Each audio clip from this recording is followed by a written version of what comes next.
Welcome back to the shop. In this video, I'm asking for your help on our next Today's Craftsman video.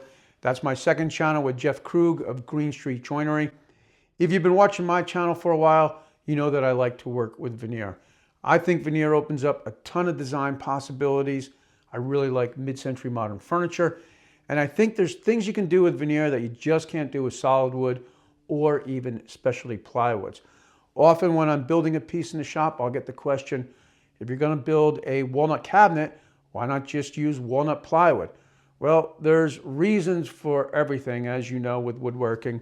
So on this comprehensive veneer video that we're posting Saturday morning at 8:30, we're planning to answer all those questions with your questions in this video. So I hope that you'll leave a question down in the comments below. Hit the link to the Today's Craftsman channel, subscribe while you're there, and we'll see you Saturday morning at 8:30, and we'll be talking about veneer.